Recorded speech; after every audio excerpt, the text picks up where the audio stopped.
Welcome back mga kababayan sa aking YouTube channel at ngayon ay nakalagay dito sa weather update namin dito sa South Korea ay mag-i-snow ng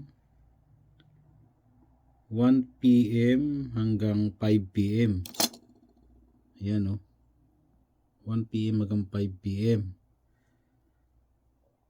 80%. 1 saka 4-5 PM. 80% ang snow.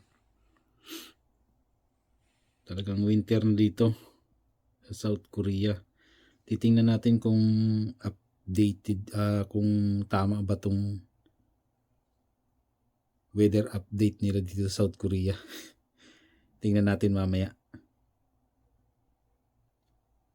Kung makikita nyo, puro negative na. Thursday, Friday, Saturday, Sunday, puro negative na. Pinakamalamig bukas, -8. Okay, tingnan natin mamaya kung talagang mag-i-snow. Okay mga kabayan, tingnan natin sa labas kung nag-i-snow na. Makikita nyo din dyan ang petsa at oras. 29, 1:52 PM. Mag-aalas 2 na rin. Tara, labas tayo.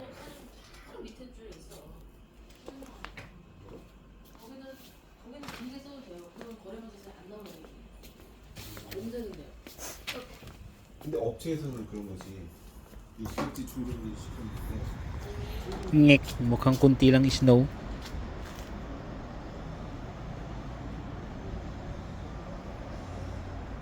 Punta tayo sa banda dito.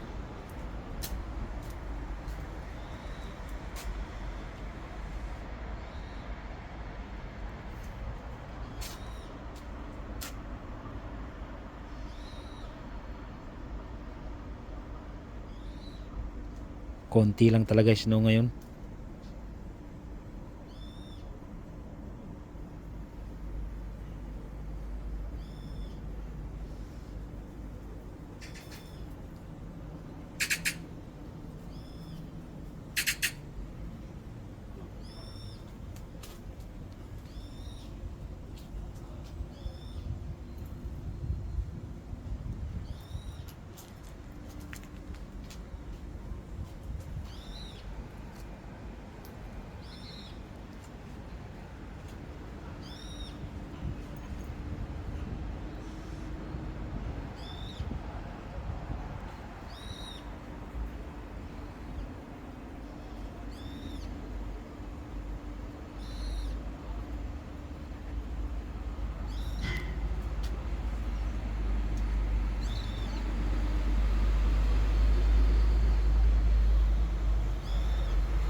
Salamat sa panonood mga kabayan. See you in my next video.